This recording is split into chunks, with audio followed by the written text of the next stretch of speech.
Hello বন্ধুরা, welcome back to my channel. আজকে আমার রান্নাঘরে তৈরি হবে স্টাফড আলুর দম। কড়াইশুঁটির কচুরি হোক বা নর্মাল লুচি হোক, সব কিছুর সাথেই কিন্তু এই আলুর দমটা খেতে খুবই দুর্দান্ত লাগে, বা পোলাওয়ের সাথেও কিন্তু এটি খুবই ভালো যায়। তো কিভাবে বাড়িতে তোমরা এই রেসিপিটি তৈরি করবে আজকে সেটিই তোমাদেরকে দেখাবো।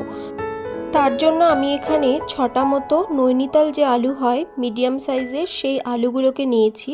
আর আলুর খোসাটিকে ভালোভাবে ছুলে এটিকে ভালোভাবে পরিষ্কার করে ধুয়ে নিয়েছি। আর মাঝের যে অংশটা, মানে আলুর মাঝের অংশটাকে কেটে রেখে দিয়েছি। এটি কিন্তু চামচের সাহায্যে একদম ঝুড়ির মতো করে কেটে রাখতে হবে। এরপর এর মধ্যে দিয়ে দিলাম সামান্য নুন আর হাফ টিস্পুন মতো হলুদ গুঁড়ো, আর দিয়ে দিলাম হাফ টিস্পুন মতো লাল লঙ্কা গুঁড়ো। এবারে এই সবগুলির সাথে আলুগুলোকে ভালোভাবে মাখিয়ে নেব এবং 5 মিনিট মতো রেখে দেব, যাতে আলুর ভেতরে নুনটা ভালোভাবে ঢুকে যায়।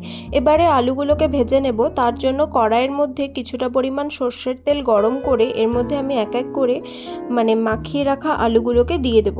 আর মিডিয়াম হিটে কিন্তু আলুগুলোকে লাল লাল করে ভেজে নিতে হবে। এই ভাজার সময় কিন্তু আলুগুলো সেদ্ধ হয়ে যাবে এমনভাবে কিন্তু ভাজতে হবে, কারণ এটির গ্রেভিটা তৈরির পর কিন্তু খুব বেশি সময় কিন্তু আলুগুলোকে তার মধ্যে রাখবো না। তো চলো আলুগুলোকে লাল লাল করে ভেজে নিই। দেখো আলুগুলো কিন্তু খুব সুন্দর করে ভাজা হয়ে গেছে। এবারে আলুর যে মাঝের অংশটা কেটে রেখেছিলাম সেটিকে ভেজে নেব। তার জন্য ওই একই কড়াইয়ের মধ্যেই আমি কিছুটা তেল সরিয়ে রেখে এর মধ্যে এই আলুর অংশগুলোকে দিয়ে দিলাম। এবার ভালোভাবে একটু নেড়ে চেড়ে নেব। তারপর এর মধ্যে দিয়ে দেব স্বাদ অনুযায়ী নুন। খুব অল্প পরিমাণেই কিন্তু নুন দেব, যাতে আলুটা সেদ্ধ হয়ে যায়। তো নুন দিয়ে খুব ভালোভাবে এটিকে মিডিয়াম আঁচে কিন্তু ভেজে নেব, বা সেদ্ধ হয়ে যাওয়া অবধি এটিকে ভেজে নেব। তারপরে এটিকে একটু ম্যাশ করে নেব। আর তারপর এর মধ্যে দিয়ে দেব 100 গ্রাম মতো ছানা। এবার এর মধ্যে দেব স্বাদ অনুযায়ী নুন। যেহেতু আগে নুন ইউজ করেছি, তার জন্য কিন্তু খুব বেশি পরিমাণে নুন দেব না। এবার দেব হাফ টিস্পুন মতো হলুদ গুঁড়ো, দিয়ে দেব হাফ টিস্পুন মতো লাল লঙ্কা গুঁড়ো, আর দিয়ে দেব হাফ টিস্পুন মতো গরম মশলা গুঁড়ো। এবারে এই সবগুলো উপকরণকে খুব ভালোভাবে মিশিয়ে নিতে হবে। আর 2 মিনিট মতো এটিকে কিন্তু কষিয়ে নিতে হবে ভালোভাবে, যাতে পুরো মিক্সচারটি কিন্তু ভালোভাবে মিশে যায়।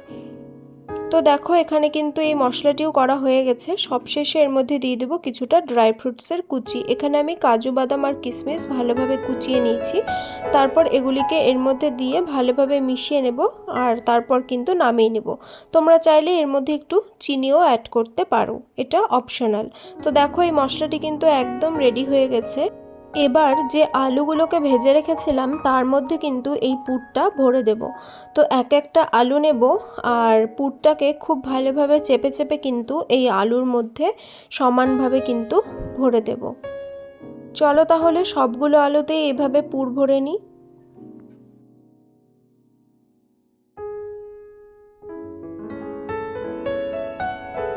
দেখো সবগুলো আলুতেই কিন্তু পুর ভরা কমপ্লিট হয়ে গেছে, আর ঠিক এরকম লাগছে দেখতে পুর ভরার পরে। এবারে গ্রেভির প্রিপারেশনটা করে ফেলি। তার জন্য একটি মিক্সিং গ্রাইন্ডারের মধ্যে আমি নিয়ে নিয়েছি একটা টমেটোর অর্ধেকটা, আর নিয়ে নেব 2 টেবিলস্পুন মতো চার মগজ, নিয়ে নিয়েছি 2টো আদার টুকরো, আর নিয়েছি 7 থেকে 8টা মতো কাজু বাদাম। এবার এর মধ্যে দিয়ে দেব 1 টিস্পুন মতো পোস্ত, আর দিয়ে দেব 6 থেকে 7টা মতো কাঁচা লঙ্কা। এবারে সামান্য একটু জল দিয়ে খুব ভালোভাবে কিন্তু একটা স্মুথ পেস্ট বানিয়ে নেব। এদিকে দেখো কড়াইয়ের মধ্যে আমি কিছুটা পরিমাণ সর্ষের তেল গরম করে নিয়েছি। এবারে যে পেস্টটি আমি বানিয়ে রেখেছিলাম সেটি সম্পূর্ণটা আমি কিন্তু কড়াইয়ের মধ্যে দিয়ে দিলাম। এবার এর মধ্যে দিয়ে দেব স্বাদ অনুযায়ী নুন, আর দিয়ে দেব হাফ টিস্পুন মতো হলুদ গুঁড়ো, দিয়ে দেব হাফ টিস্পুন মতো লাল লঙ্কা গুঁড়ো।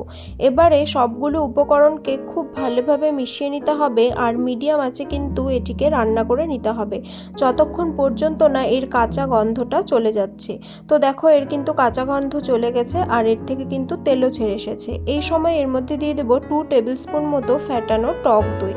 টক দই দিয়ে খুব ভালোভাবে কিন্তু নেড়ে চেড়ে নিতে হবে। দেখো গ্রেভিটা কিন্তু একদম রেডি। এরপর আমি এর মধ্যে দিয়ে দেবো 1 কাপ মতো জল দিয়ে খুব ভালোভাবে এই গ্রেভিটিকে ফুটিয়ে নিতে হবে, যতক্ষণ পর্যন্ত না গ্রেভিটি আবার গাঢ় হয়ে আসছে।